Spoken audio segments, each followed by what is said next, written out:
Chung, your go-to for all things marketing, mindset, and manifestation. I grew my online business from 0 to beyond 6 figures in 8 months. My purpose is to empower women to step into the highest, most aligned versions of themselves. If you are ready to take charge of your life, learn how to design a wildly successful business, and leave limiting beliefs behind, you've come to the right place. You will learn the actionable tips and step-by-step strategies on money, manifestation, and social media. It's time to step into your role as boss, to raise your vibration and tap into your unlimited potential today. Welcome to the Social Reset Podcast.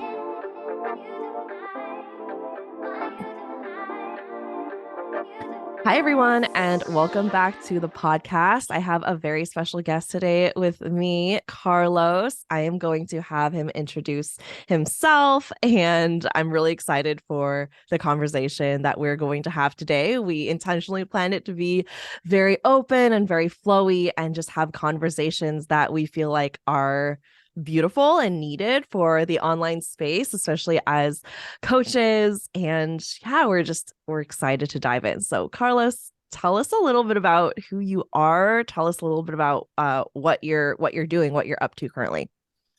Tiffany, first of all, thank you so much for inviting me into this delicious space. I imagine your audience is iconic AF. And so I'm a general life coach. I help people a lot one-on-one, and I'm actually doing my first group program. But that aside, I have a fascination with self-expression. I would say if there was like a niche for my work, it would be self-expression. And I think a lot of people have this idea that self-expression is like, how can I perform in a way that people like me? And that's a huge misunderstanding. Like, I'll never forget one time I had someone reach out to me and be like, hey, can you help me like deepen my voice and have a better posture on stage? And I was like, actually, no. Like, if that's what you want, like, you're gonna want to go find someone that does that. I'm not here Yeah. to like fix you. I'm here to actually amplify those parts of you that you think need fixing and turn them into gifts. I'm here to help you express yourself from a way of beingness and safety and creativity in your nervous system, rather than this place of like, okay, am I checking all the boxes of what it means to be a charismatic, extroverted individual? Right. I even work with a lot of introverts too. And they're like, oh, this is a problem. I need to be more social. And I'm like, actually, no, introverts are magnetic AF. Let's amplify that, right? So like, Yeah. I'm really fascinated by that. And more so recently, I know we were chatting about it before we even pressed record, is like this idea of like stepping into your villain era and like just how fun that's been, and talking about that.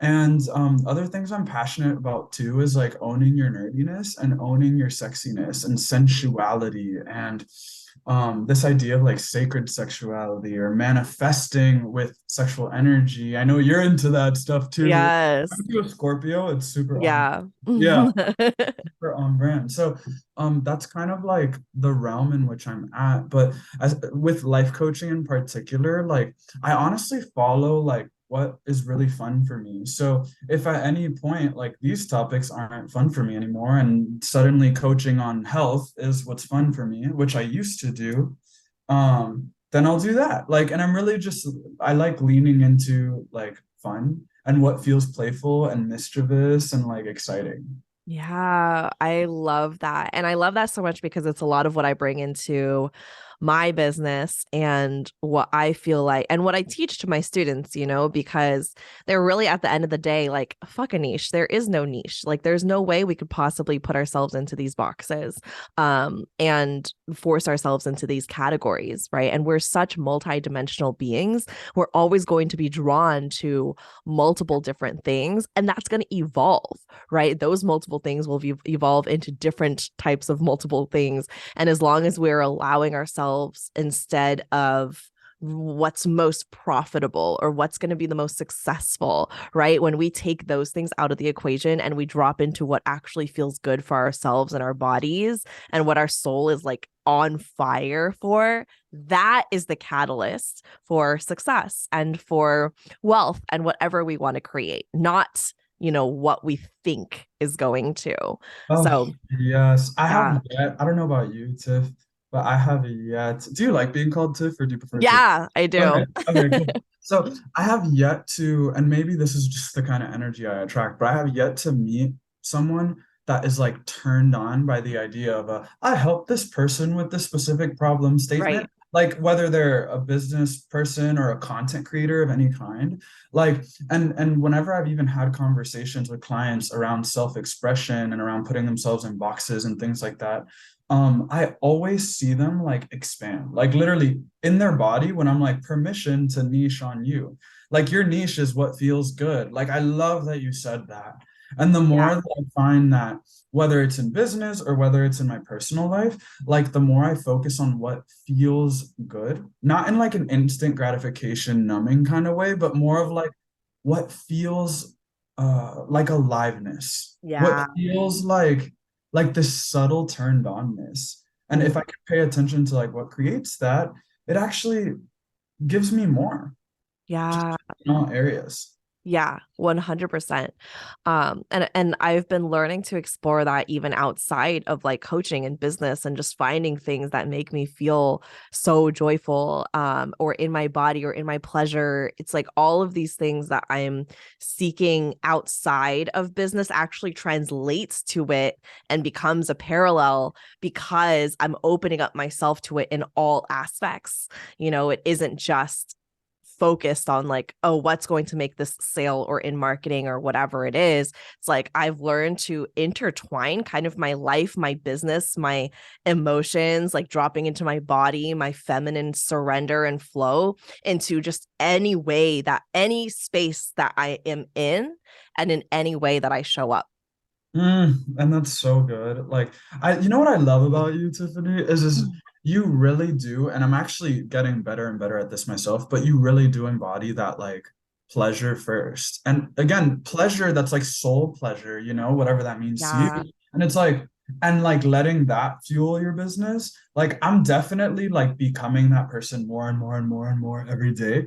And like that's just so juicy. It's so juicy. It's like it's the what I'm seeing, what I'm calling it, and I don't know if this is correct or not, but I don't really care about being correct. It's like the divine feminine and like how that energy like receives and creates. It's so much more Yes. relational. It's Yeah. less like I see so many people like, I was talking to a friend recently and she was talking about this offering that she felt a lot of like the spirit of her business was like telling her, hey, like there's an offering here. And then the part of her that's like in her masculine was like, oh, well, I need to put this in a box and put a price on it. But like you could tell, like the oven hadn't dinged yet. It was like she was trying to take cookies out that were only in the oven for 10 minutes.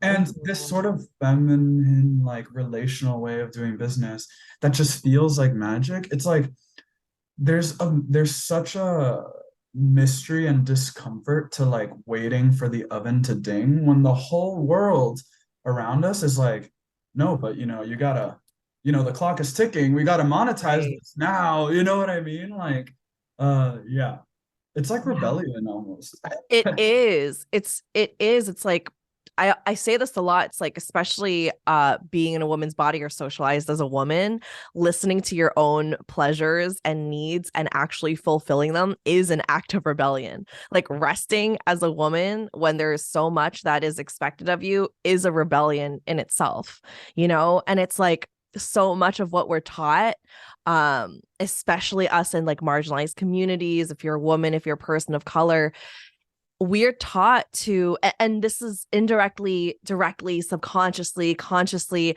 right? It's like we're taught to self-sabotage ourselves. We're taught to self-sabotage in the name of productivity and hustle and, keeping up with cultural expectations and traditions. And very rarely are we taught as young kids or even as like young adults that we can honor our bodies and say no when we really mean no. And so I think I'm kind of getting at what you reframe your villain era and in general what that means. And I would love to have you like riff on that and just talk about that for a little bit too. Okay, so first of all, the concept of the villain era, like for anyone who's familiar with TikTok, maybe I want to say like the beginning of this year or towards the end of last year, it was like a huge trend. Mhm. Like people pleasers were stepping into their villain era. And I developed like a fascination with this concept. It was just so like my mouth watered when I thought of metaphorically speaking, right? And really what being in your villain era is about, and I think a lot of people like when they hear that, like, oh, I help people step into their villain era, like they're like, oh, but I don't want to be an asshole, like I don't want to be a bad person, right? Like they think of a villain that's like hurting the world, and that's totally understandable, right? Like, but when you're someone who's been socialized as a people pleaser, like growing up your whole life, saying no to something that's not a fuck yes can feel like you're a villain. Or when you start taking the filter off on content creation, right? If you're a content creator of any kind, like that can feel like social bungee jumping. Or when you start setting boundaries or telling your family, actually, I'm not going to tolerate when you speak to me in that way. Or, going up to people and telling them that you're attracted to them. Like all these little things can feel like you're a villain. Starting to dress like how you want can feel like you're hurting the planet because someone else gets offended. Because people pleasers like have learned to like defend themselves by avoiding sort of this, they've taught themselves to think that when someone's offended, that means that they're the problem. Like they're the ones who did wrong. They fucked up and they need fixing. But people who flip into their villain era are like they're tired of, and they're exhausted of constantly wearing this heavy ass mask that's everyone else's expectations. And a Mm. lot of people that step into their villain era too, like they've found that they might not really know what they want because they realized they looked in the mirror and they were like, holy shit, everything I do is for somebody else. Every post I make, I'm subconsciously thinking about this person that might get offended and I'm posting for them when they're not even my person, Yeah. or tolerating relationships with toxic individuals that give them breadcrumbs. It's when people step into their villain era, it's a decision to say yes to themselves. And in a world that's constantly like, well, you should follow this rule and that rule, like that some other villain made, and they were so charismatic that everyone believed them Yeah. and adopted their ideologies as like fact of life, you know, which is just an error in human consciousness, at least in my opinion. Like it can feel like rebellion. And you actually, like when you start saying yes to yourself, you get a lot of haters. And I have had people come up to me and like they're like, I'm in my villain era, but they're like hurting other people. And like they're counting that as being in their villain era. And I'm like, no, no, no, no, no, You're just bestie. being an asshole. Yeah, see, because if someone else loses so you can win, everybody loses. Like Right? your soul Exactly. knows that like oh shit, like I fucked up, right? Yeah. But if you're losing so somebody else can win, then everybody also loses, right? So stepping into your villain era is a lot about like reconditioning that voice in our head that's like when I say yes to myself, I'm hurting somebody, and dropping that bullshit, burning it in the fire, and like understanding that when you say yes to yourself, it is love. It is what people need, even though someone's offended. And in fact, someone being offended might actually mean that you being yourself is benefiting them, Yeah, right? exactly. So, and practicing that can be challenging and can feel like you're a bad person. So Right. instead of like resisting that and being like, and trying to be a good person, which is all that people pleasers do, it's like, no, I'm in my villain era. Let's just romanticize it. Let's just own that it kind of feels like you're a villain and not make that a bad thing. Let's celebrate it Mhm. instead. That's I how. love that. Yeah, that's so good because this is, yeah, I talk about this a lot. I don't use the terms villain era, which I think I'm going to now. But this is a lot of what I talk about in the sense of like, we are taught to think about other people. We're taught to not make too much of a, a mess or bring attention to ourselves or save face. Like, especially with me in my own culture and even just within my family growing up, it was always about like being very, quiet and meek and agreeable and not, like being, the words like be humble were always used when I wanted to like just celebrate my accomplishments and things that I had done as a young child. It was always like, oh, be humble. You don't want to upset other people, or you don't want to, hurt other people. I think you know this, but I published 2 books in high school, and the first one my mom had surprised me on like a day before my like birthday party or something, where there was going to be like a good amount of friends and stuff, and she was like, oh yeah, well, I wanted to do this in private so that we don't make like the other friends feel bad and whatnot, and it taught me over and over and over that I wasn't allowed to celebrate and be big as possible, and it was always like, brushing off compliments and things like that, and never really allowing myself to actually receive them. So something that I do now is like when someone actually says something really sweet to me, instead of just like immediately wanting to brush it off, actually saying thank you, I received that, and just sitting with it for a couple of seconds. That's Like, so juicy. Yeah, yeah. I, I say that, and then in my head, I'm like, I know. Like as an affirmation, like, yes, that's like another way that I practice receiving it too. That feels almost villainous. Is like, no. And I only say it to like close friends, but like Yeah. in my head, I say it every time. No, as you should. Right, and it's just it's a claiming of our bigness, and I Yes. often wonder like what if there really is no benefit to hiding that bigness, like that too muchness. Like women a lot, like you can correct me if I'm wrong, but like women are taught to not be too much, to not be too loud, to not be too funny, to not be ambitious at all, right? And Exactly. then men are taught to not be too colorful, not be too flamboyant, not be too emotional, and to be this hard ass like, and so people are walking masks, and they're in chronic fight or flight like tension, like in their body, and there's this like collective tension, this collective like puckered up asshole, because everyone's like on defense, Yeah, showing their true selves. And it's like exactly. when we do start showing our true selves, then those people that are like afraid to go there, or that secretly want it but they don't think they're worthy of it, Mm, their inner venom, their inner toxicity is going to spew poison and yeah. try and constrict that bigness, right? And Hmm. it's not that they're a bad person, it's just we literally live in a culture that's, it first of all, in chronic hustle. So when are they ever rested enough to like choose themselves? Right. And they've been taught and shamed in their own way, like they don't even have access to their own inner voice, or they do, but it's like not as loud, it's hard to hear, right? Yeah. Exactly. Yeah. And you touched on this like a moment ago, but I also like teach my students, when we're creating content, when we're showing up, when we're saying the thing that we know is going to trigger some people, I think their biggest fear is like, what if I do trigger people? What if there are people that, want to respond with a hateful comment, or if this really does, upset someone? And I always just say, let it trigger them.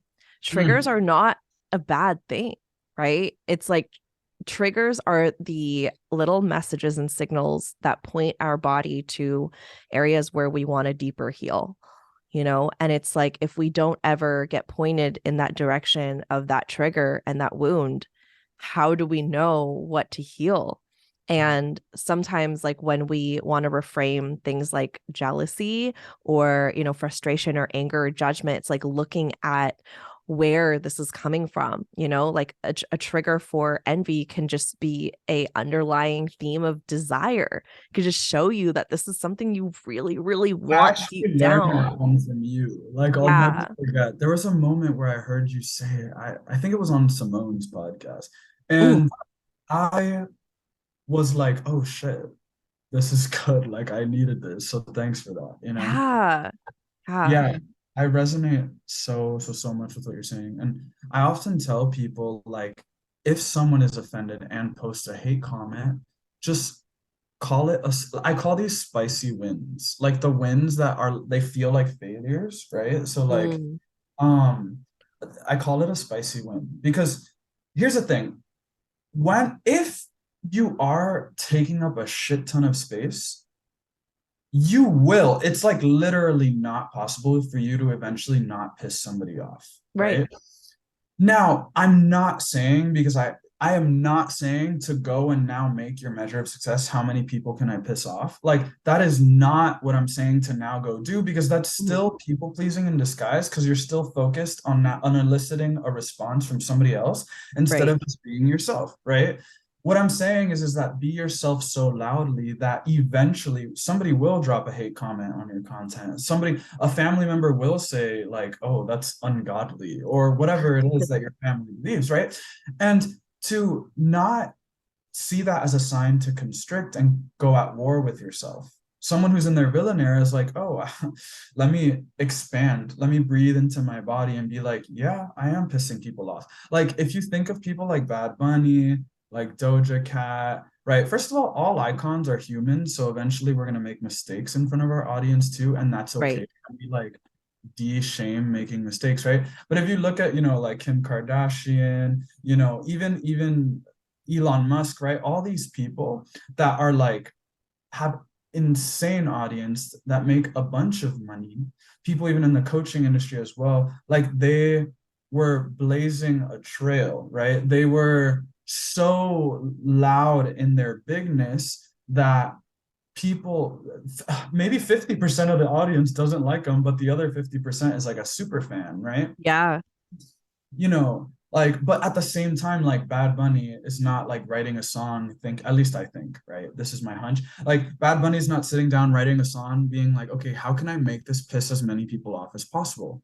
He's Right. just turning up the volume on himself and Yeah. He's just being himself. yeah.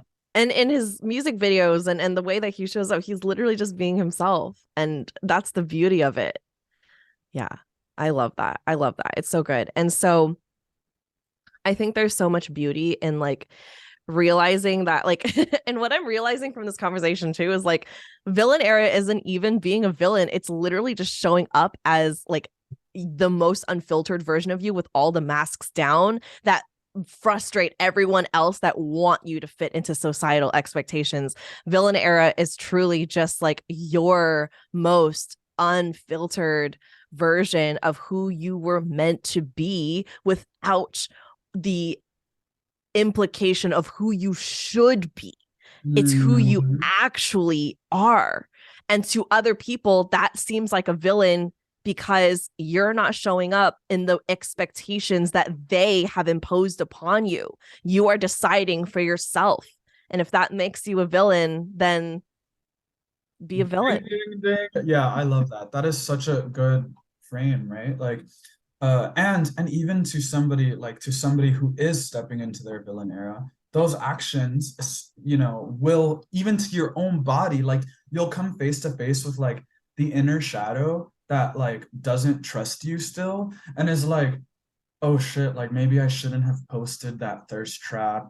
Or, oh shit, maybe I shouldn't have been an activist. Or, oh man, maybe as a woman, I shouldn't be that funny. I shouldn't be a comedian because like it's triggering people and I won't find a partner. Like that voice makes you feel like what you're doing is wrong. But Mm, stepping into your villain era is about watching that voice and being like, hey, I know you're afraid, bestie. And you know what? Like, you don't have to not be afraid.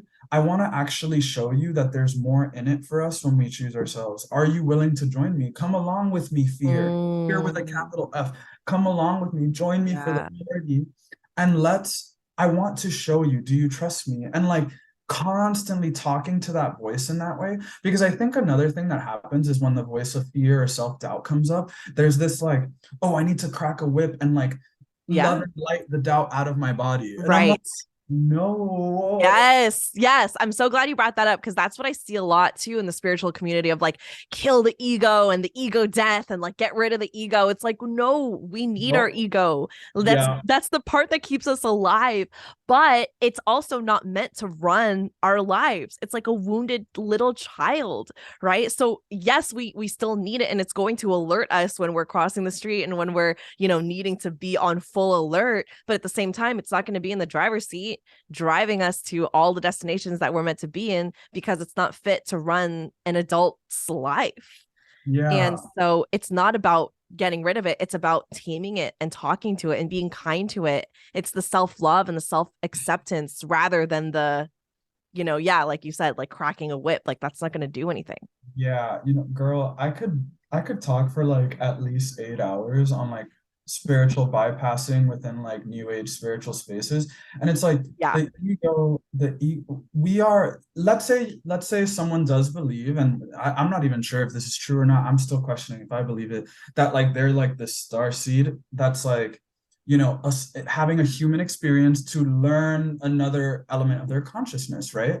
Like the key there is like we're choosing a human experience to have like a learning, right? Right. And part of the human experience is body pain, is Right. anger, is jealousy, is ego, is desire, is vanity, right? So like also stepping into your villain era, another context of that is like to let go of this constant need to like heal, heal, heal, heal, heal, and Right. like notice that some of the things we desire are actually part of our medicine that we're here to experience on this planet, right? Exactly.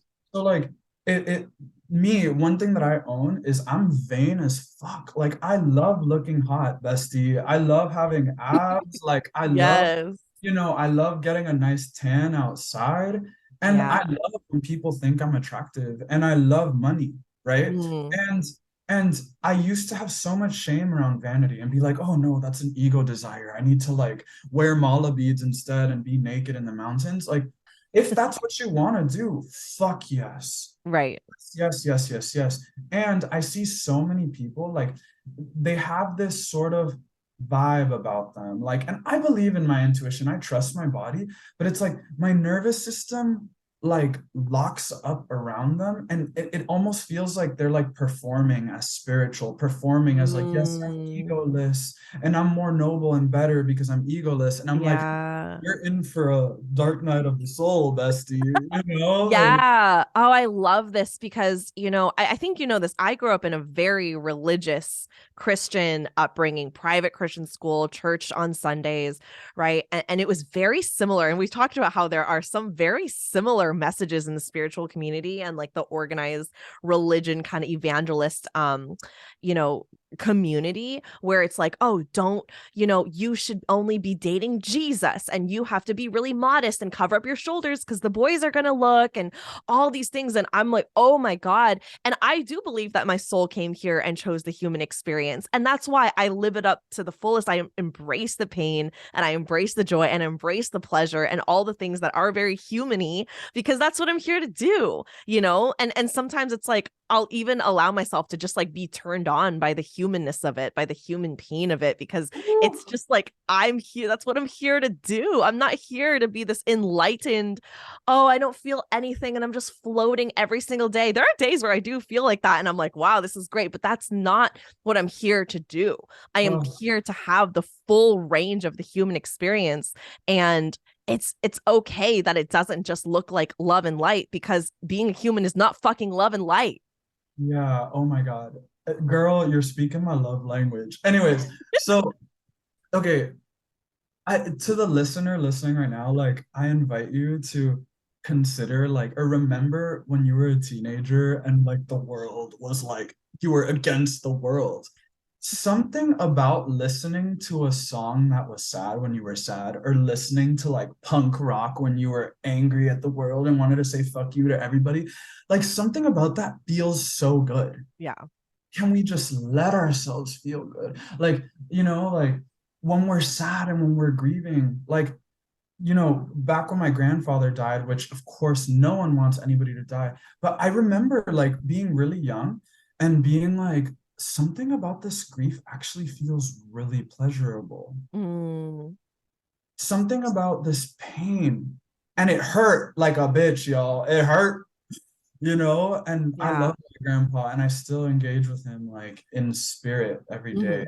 And at the same time, like there is a pleasure to that contrast. And the more that I'm able to allow myself to really hold without trying to fix sadness, anxiety, anger, righteousness, jealousy, envy, and to have a relationship with it, to be like, okay, I'm feeling envious right now. Can I capitalize the word envy and talk to envy like a person and be like, bestie, like I'm here for you. You're allowed Yeah. to feel this way. Like I'm here to get to know you better without Yeah. agreeing with it, right? Because like if Mm, you had a child and they were feeling envious of another child, you wouldn't say, "You're right, be envious of them." You'd be like, "No, I'm here to get to know you. How can I be with you right now, child?" It's the same thing that we can do with our pain. And that shit feels so good.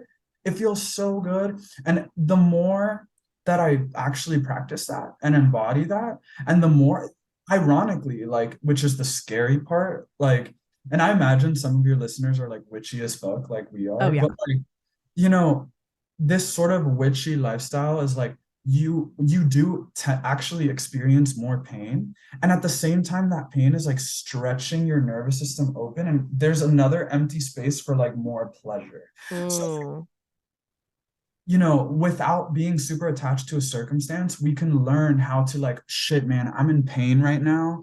Like maybe you have an injury, like I have a lot of injuries right now in my body.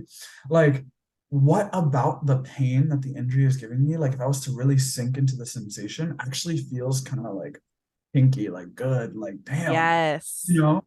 And that's been really helping me a lot. And I'm not going to sit here and say that I'm a master at this because there's some days where I look at God and I'm like, God, I just want to live, laugh, love, dude. Like, chill, bro. Like, chill. And honestly, like, uh, I come back to again and again, like, oh shit, like, there is a richness and aliveness to pain that a lot of the new age community doesn't really make space for because they're afraid of it. They're afraid of Yeah. it. And I used to be that guy. So like if this is you like listening right now, please don't beat yourself up about it and go into the shame spiral about it. Like part of this evolution is like that journey of like looking in the mirror and realizing hard truths. And we all do this. Like, I'm still an asshole to this day. I still make mistakes to this day. I still Yeah. forget who the fuck I am to this day, and that's okay, right? Like, can we hold our own hand in those moments instead of like kicking ourselves while we're down? Exactly. Yeah, that's so beautiful. I love every word of that. And I think that a big part of this is like what we've created as these boxes of good and bad, right? Like this is how you're going to be a good girl or a good boy. This is how you show up. Like this is good. These are good things to do. And then these things, these are bad, right? This is wrong. This is right. This is wrong. And I think when we've labeled even emotions as that way, right? You talked about like connecting and partnering with envy. I do the same thing with disappointment because if you're a business owner, you're going to be disappointed all the fucking time. And I've had launches and courses and offers and marketing and social media, everything, right? Everything can be disappointing when you're starting and growing a business. And I kept feeling it and I kept pushing it away so that when it would come back, it would come back stronger and really want me to look at it. And I would push it away even more. And so it got to a point where I just had to visualize like my door to my house opening, letting disappointment in, and me offering it a cup of tea and saying, hey, you can stay here as long as you want. That alone is like $1 million meditation. Holy shit, that was work. Yeah. I'm And gonna now do I have like a visual of what disappointment looks like. I like envision like it giving it a hug, checking it into like a room in my house, like letting it chill. And then eventually it just kind of floats away. And I'm like, oh, okay, that wasn't that bad, and so allowing myself to just deeply feel these emotions and deeply just be a human and realize that like not everything has to have meaning, not everything happens for a reason. Sometimes shit just happens and being a human is fucking hard, and we don't need to like make it what it isn't. Sometimes it's just hard and it just sucks and we're allowed to say that. Oh, yeah. Girl, you made me tear up. Like you're channeling right Mm. now. I don't know if you believe it. Uh, Yeah. that was really good. That was Yeah. really, I love that. Thank you. Yeah. Yeah. I think that there's so much about being spiritual that we look to these people that live their lives in a very different way because there are people that are meant to just meditate in the forest and like hold that frequency and like that vibration, and that's what they're meant to do, and they're good at that, and they can do that, and they can sit cross-legged in that position for more than like 30 seconds, which I can't do. But Me either. My knees will crack open. I mine will go numb. It's the TV static.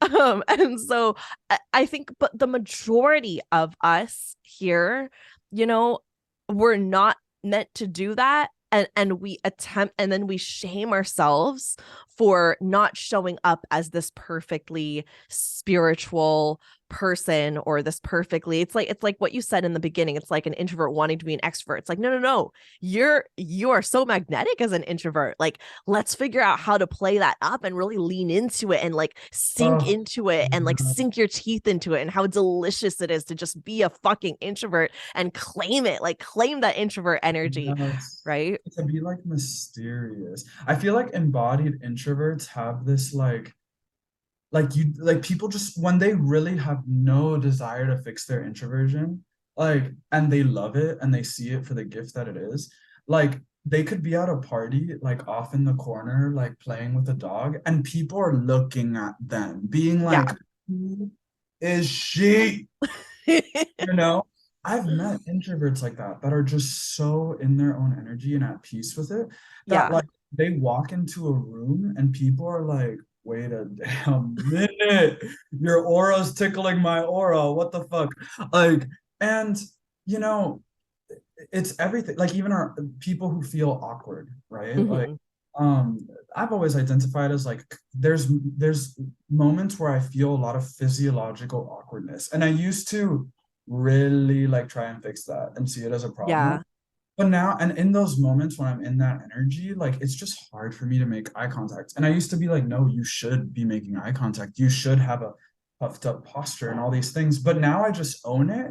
And like it makes people like laugh more at my jokes. It makes people soften in my presence. And it actually creates more connection, you know? Mm, Um, and there's so that people there's a lot of people in spiritual spaces too that have shame around like being really like sexual. And I always tell people like, these people probably think like I'm either very spiritual and high vibrational, whatever the fuck that even means, and or I'm sexual and slutty. And I'm like, well, what if you took that or out, bestie, and put an and instead and see what happens? Like yeah. God gave you that sexuality, that energy. It's not Mm, an accident, like God gave it to you because there's a purpose to it in your life. And it's up to you to decide, like, actually, even though everyone says that this is low vibrational, like, I'm just gonna decide on my own and make my own fucking rule book and change the rules when they don't work anymore. I love that. I love that so much. I just went on a rant on my stories the other day about how like certain spiritual teachers will say things like, well, this is spiritual. If you're spiritual, you can't do this. If you're Mhm. spiritual, you can't say blah, blah, blah, right? You can't curse. You can't talk like this. You can't use these words.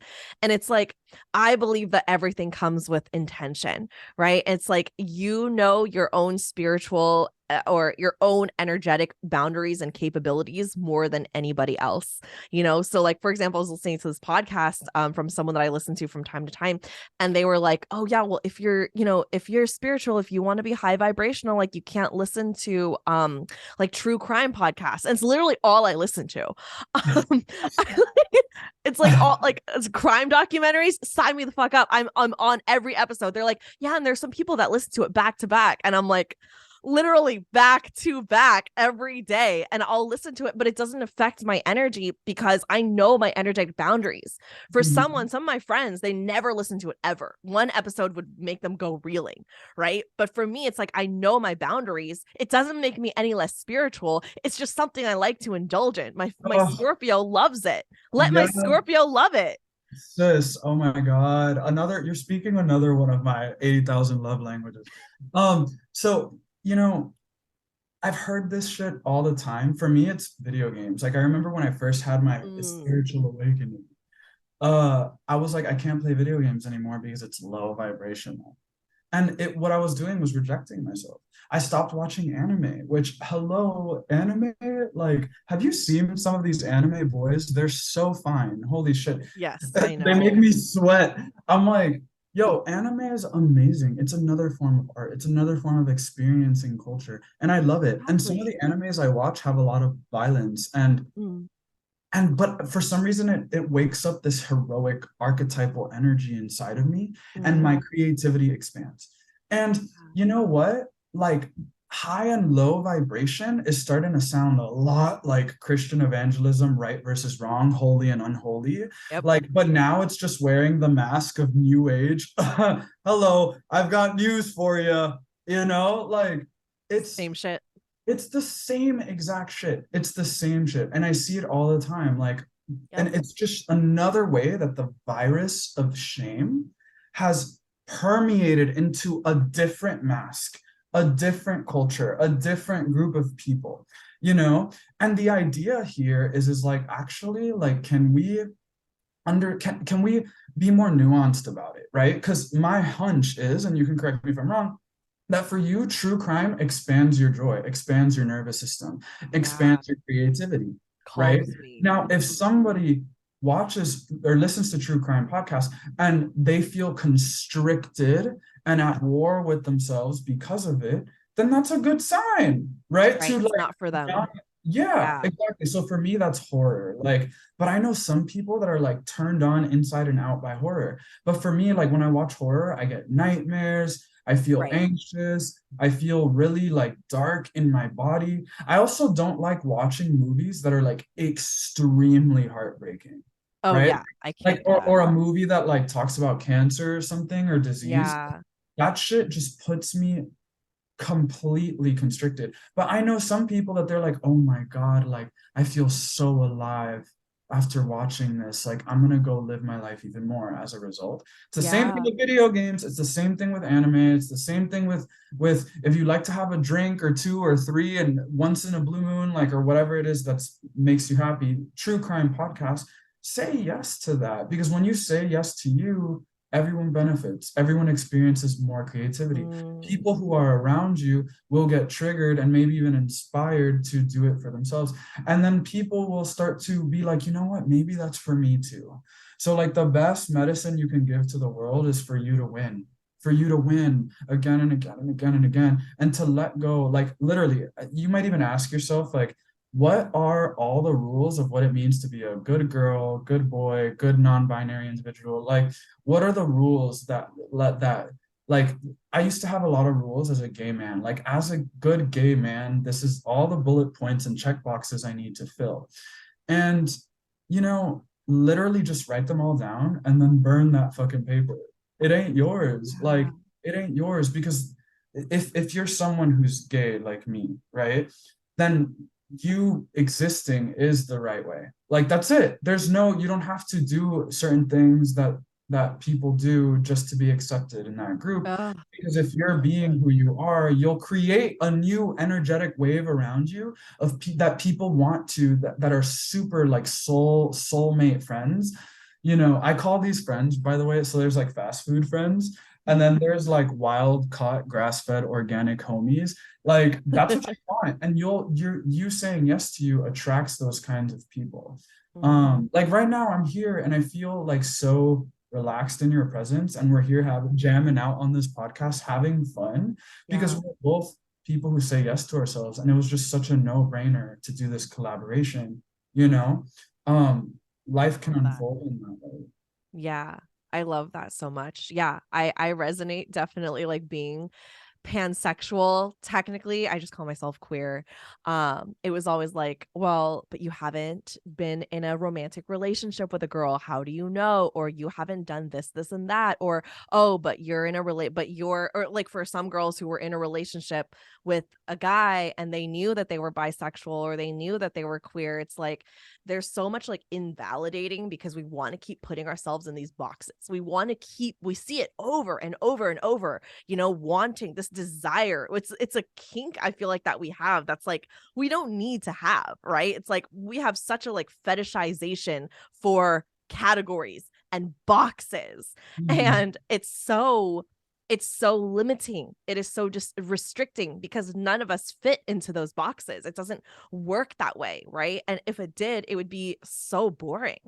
Um and so, yeah, this is something I work on with my clients and I talk about constantly is like you do not have to fit in these boxes in order for you to be valid and in order for you to be the most unapologetic version of you. You can reframe that or you can like jump outside the box. I made this like gif to show my client what I meant, but like I was like, I see you not in the box but on top of it, dancing on it and having a great time and letting yourself be seen in that way rather than trying to like contort yourself into whatever that needs to be. And so, yeah, if anyone's listening to this and there are things that you feel like, oh, maybe you've had spiritual awakenings and you're learning more about spirituality and you feel really good about it, but then you feel like there are things you need to X out of your life, right? Asking yourself, well, why? Like, where does that voice come from? Why do I feel like I need to do that? Why do I need to get rid of these things? Or maybe it does come with intentionality and it's things that you do really want to remove, from your life that you feel really good about. But I think there's that, there is that need to check in and not just take in every post from every person online or every podcast or every teaching and apply it to you. Because at the end of the day, you are sovereign. You are the high priestess, the non-binary Oh, royal, the king of your life. And you decide nobody knows better than you. Nobody. oh my God. That was so freaking juicy too. Mhm. The priestess, non-binary royalty king. Oh, delicious. It's so true. It's so true, Yeah. honestly. Yeah. Beautiful. I feel like this was a good deep dive into some of the things that have been on our hearts. Um, is there anything else that you feel like is on your mind that you would love to share with my people or that you feel like is wanting to come through you? Yeah, like here's the thing.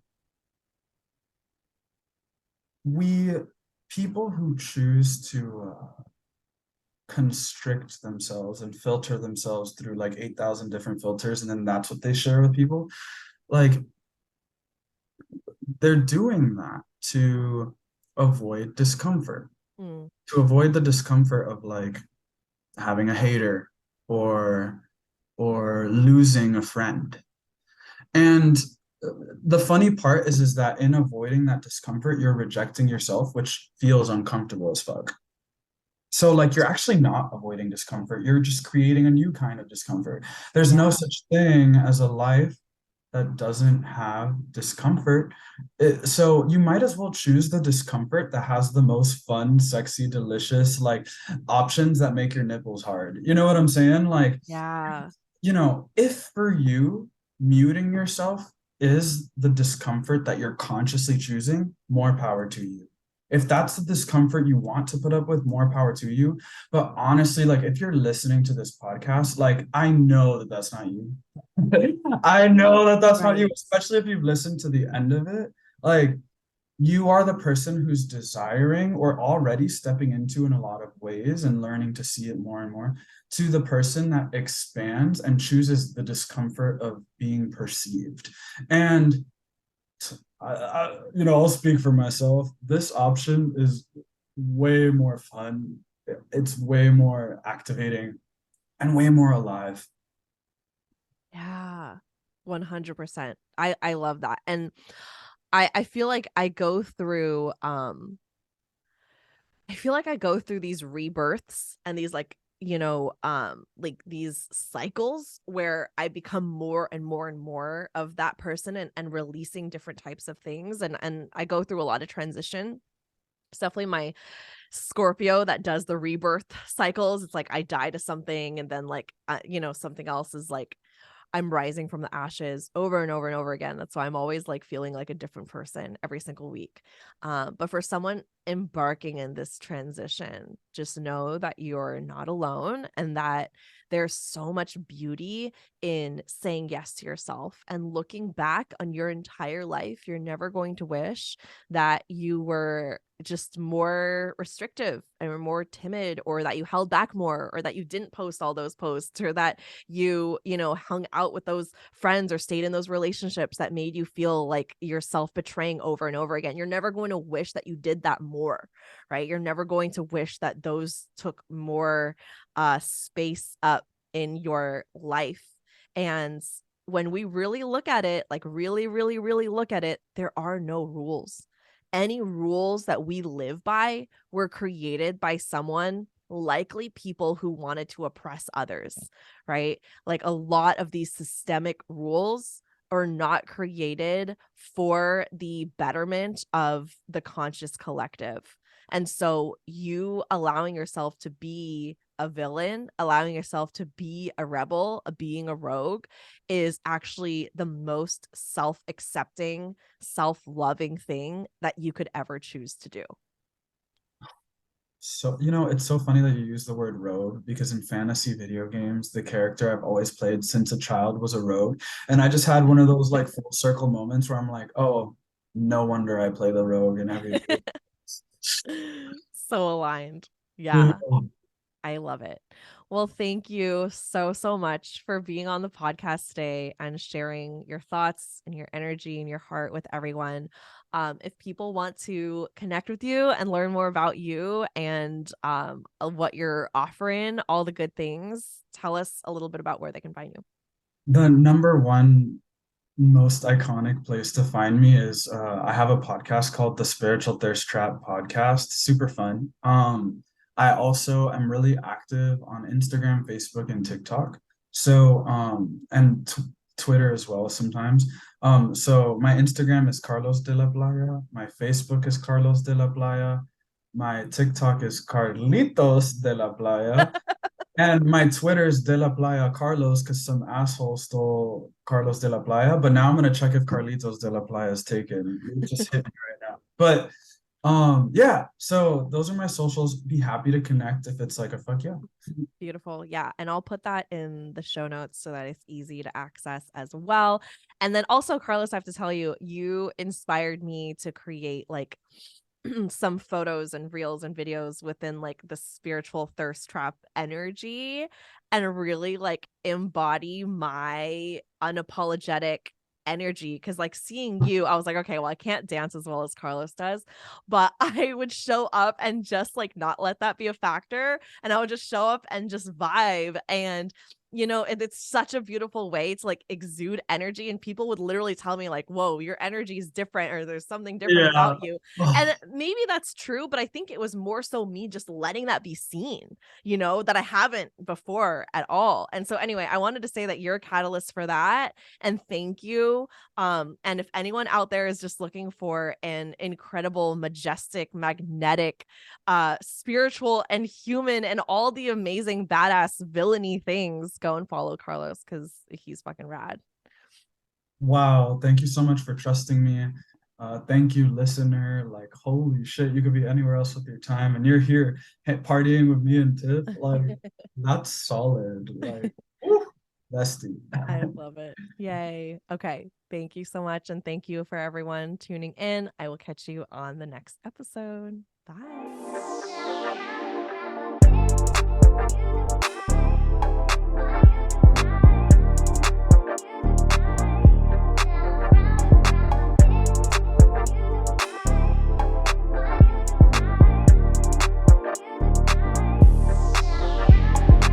Thank you so much for tuning in, and don't forget to subscribe.